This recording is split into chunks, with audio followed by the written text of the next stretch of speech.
नमस्ते। Devotional channel में आप सबका स्वागत है।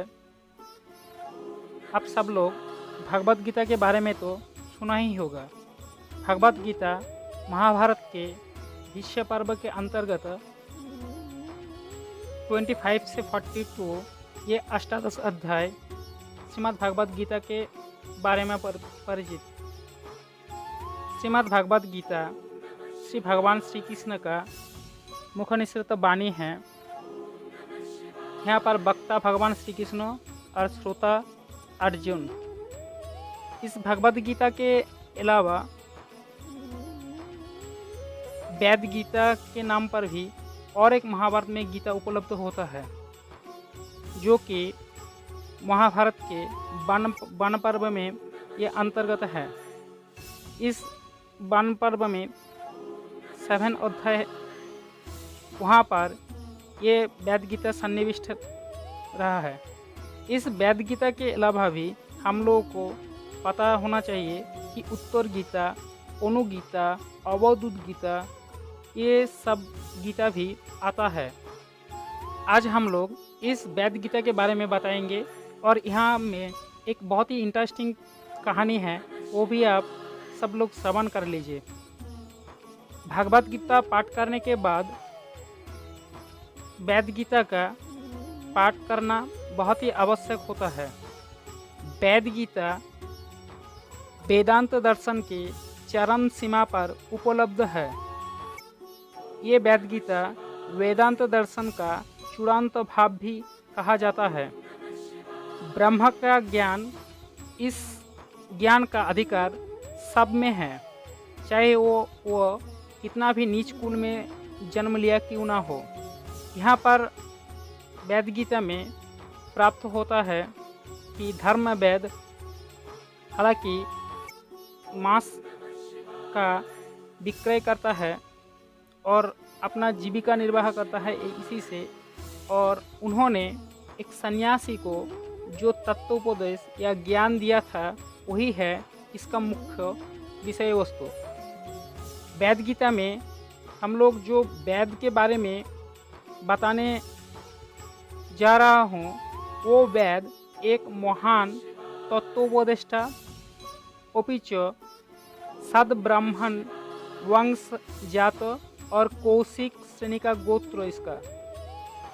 हालांकि बहुत सारे पंडित व्यक्ति जिसका पास जात्याभिमान है, वो सारे के सारे इसके बारे में, इस वक्ता और श्रोता के बारे में और वेद के बारे में जानने के बाद थोड़ा सा कटुक्ति कर सकते हैं, लेकिन ब्रह्म ज्ञान का अधिकार और ब्रह्म ज्ञान हर एक के पास होता है, चाहे वो कितना भी नीच कुल से क्यों ना आता होगा।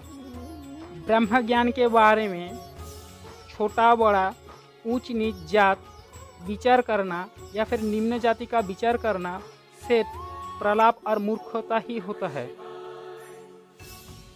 उपनिषद में भी हम लोगों ने देखा था कि श्वेतकेतु जो एक क्षत्रिय प्रवाहन जावली के पास गया था और उसको पास ज्ञान लाभ किया था। इस संसार में कोई भी कहीं भी श्रेष्ठता प्राप्त कर सकता है, क्योंकि राजाओं एवं ऋषियों ने, पुत्र ने वे कर्म किए जो उनके पूर्वजों ने नहीं किया। इसका एग्जाम्पल हम लोग दे सकते हैं, जैसे कि महर्षि वाल्मीकि, जनक आदि जो राजा थे, ये भी बहुत ही ज्ञानी थे। जिस प्रकार धातुओं में शुद्ध स्वर्ण होता है, पर्वत में श्रेष्ठ सुमेरु होता है, जलाशयों में समुद्र होता है, ताराओं में चंद्रमा तथा अग्नियों में सूर्य श्रेष्ठ होता है, उसी प्रकार संसार के सारे जीव में मनुष्य का श्रेष्ठत्व प्रधान रूप में माना जाता है। मनुष्य के पास ज्ञान होता है और वो ज्ञान से ही वो कर्म करता है। इस वेद गीता के पढ़ने के बाद हमें सिर्फ भगवद गीता का एक ही श्लोक अभी याद आ रहा है, वही हम आप लोगों को सुनाता हो। श्रेयान् साधर्मो विगुणः परधर्मात् स्वानुष्ठितात्। अर्थात यहाँ पर भगवान श्री कृष्ण ने अपना ही धर्म को बहुत ही सर्वश्रेष्ठ माना है। वेद गीता में मुख्य रूप से आत्मा और परमात्मा के बारे में और स्वयं के बारे में बताया गया है।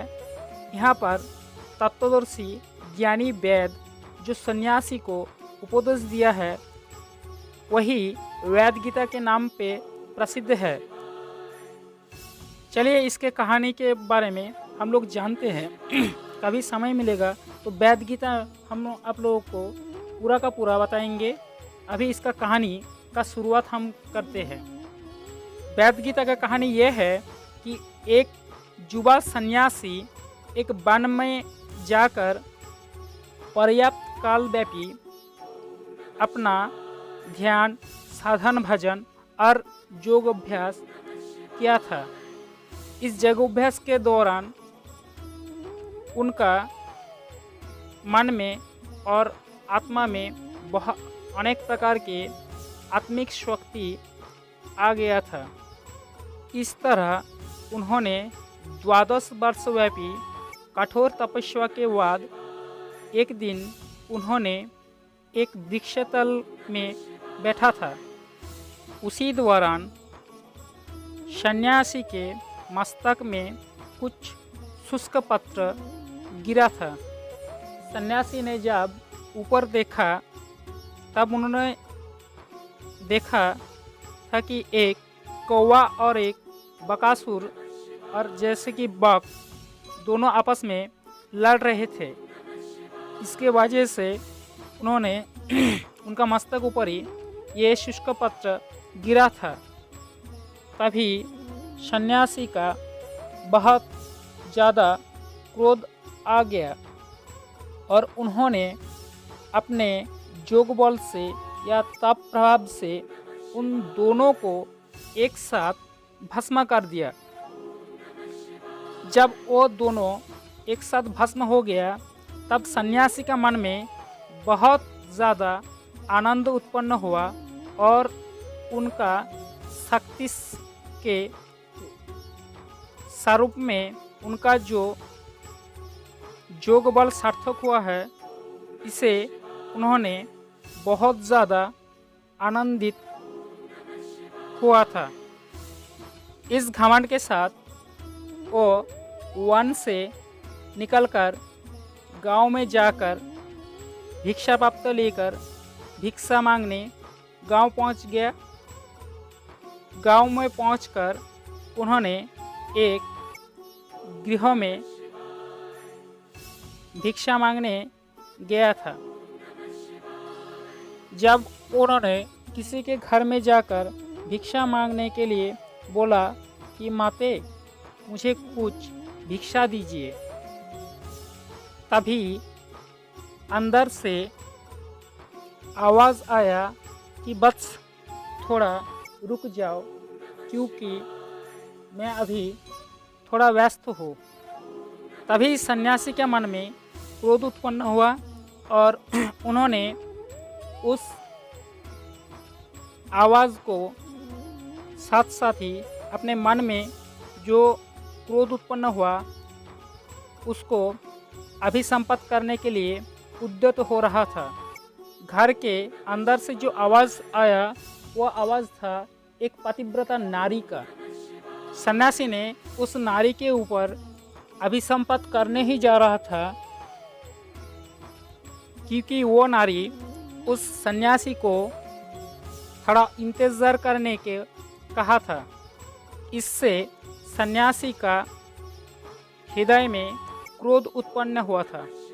सन्यासी अपने मन में ही बता रहा था कि आप मेरा शक्ति का अंदाज़ा नहीं है, इसीलिए आपने मुझे इंतज़ार करने के लिए कहा था। तभी अंदर से आवाज़ आया वो नारी कंठ का कि बस इतना घमंड अच्छा नहीं है, क्योंकि यहाँ पर कौवा भी नहीं है और बक भी नहीं है कि तुम तो अपना शक्ति से उन दोनों को भस्म कर सको। सन्यासी ने आश्चर्यचकित हो गया कि मेरे शक्ति का बारे में इन माते को कैसे पता हुआ। तभी उस माते ने अंदर से बाहर आया और बताया कि मैं एक पतिव्रता नारी हूँ, मुझे आपका तपोबल या फिर आपका आत्मबल से कोई लेना देना नहीं है। मैं आपका शक्ति संपर्क संपूर्ण अनजान भी हूँ। मैंने आपको अपेक्षा करने के लिए कहा था, इसके लिए मैं बहुत ही दुखी हूँ, क्योंकि मेरा जो हस्बैंड है वो अत्यंत पीड़ित है। उसका सेवा पाठ करना मेरा कर्तव्य था, इसीलिए मैंने आपको थोड़ा इंतज़ार करने के लिए कहा था। हर एक पतिव्रता स्त्री का अपना अपना कर्तव्य होता है।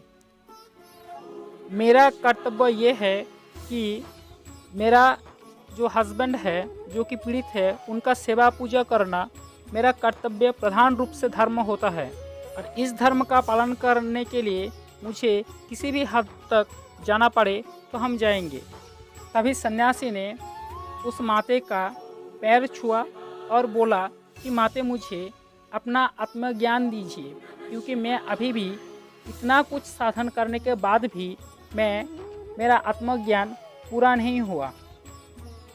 मैंने इतना वर्ष भी अरण्य में तपस्या करके भी इतना कुछ नहीं कमाया जितना भी अपने पति सेवा या फिर पतिव्रता धर्म के पालन करते हुए कमा लिया।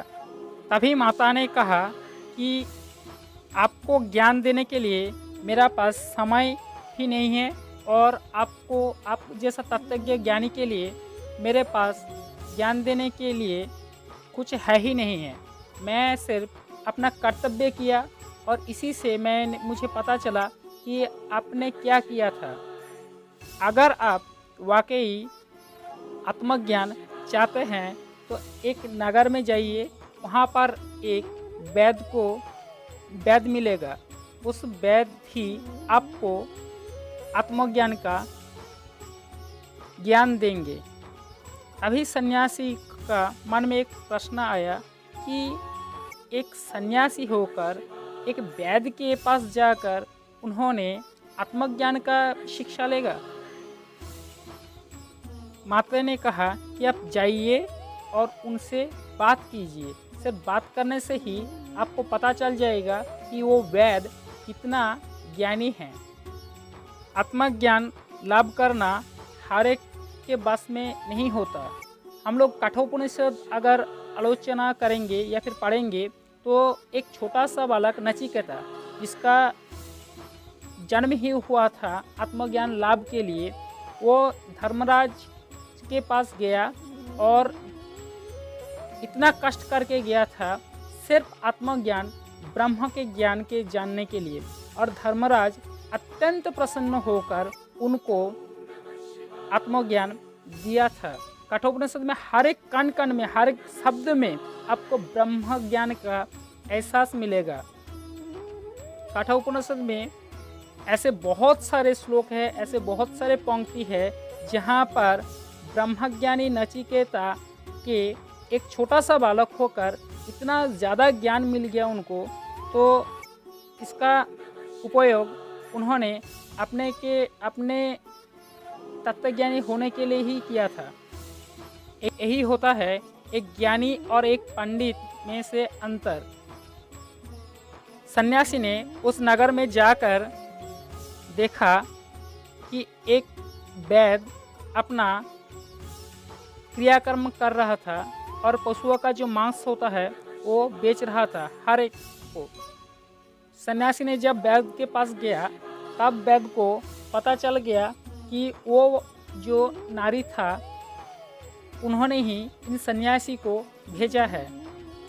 वैद्य ने सन्यासी से पूछा कि वो नारी ही आपको भेजा है, पतिव्रता नारी ही आपको भेजा है? तभी सन्यासी कहा, हाँ, उन्होंने उस माते ने ही मुझे भेजा है यहाँ पर आपके पास तत्व ज्ञान लेने के लिए। तभी वैद्य ने कहा कि थोड़ा इंतज़ार कीजिए, क्योंकि मेरा अभी जो दुकान है ये या फिर ये मेरा जो काम है ये पूरा नहीं हुआ। जब तक मेरा काम ख़त्म नहीं होता तब तक आपको थोड़ा इंतज़ार करना पड़ेगा। देखिए, आत्मज्ञान या फिर ब्रह्म ज्ञान लेने के लिए हर एक जगह से आपको इंतज़ार करना पड़ेगा, चाहे कोई भी हो, किसी के पास भी पास हो, आपको इंतज़ार करना पड़ेगा। अगर आप एग्ज़ाम नहीं देंगे तो आत्मज्ञान या फिर तत्वज्ञान नहीं मिलेगा। हर एक शास्त्र में ऐसा ही है, हर एक शास्त्र में, उपनिषद में भर भर के इसका एग्जाम्पल है। यहाँ पर वैद्य ने सन्यासी को इंतज़ार करवाया और वैद्य ने जब अपना कार्य समाप्त हुआ तभी सन्यासी के लेकर अपना गृह में गया। गृह में जाकर वैद्य सन्यासी को एक आसन के ऊपर बैठने को लिए कहा और थोड़ा सा और इंतज़ार करने के लिए कहा। उसके बाद वैद्य अपना माता पिता को सेवा पूजा किया और उनको थोड़ा सा खाना भी खिलाया। सबको संतोष विधान करने के बाद वैद्य ने सन्यासी को कहा था, बताइए मैं आपके लिए क्या कर सकता हूँ।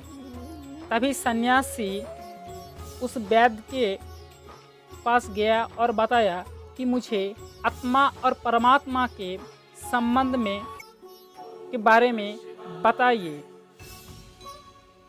इसका उत्तर वैद्य ने जो दिया और इसी उपदेश को महाभारत ग्रंथ के अंश रूप में वेद गीता के नाम पर प्रसिद्ध हुआ है।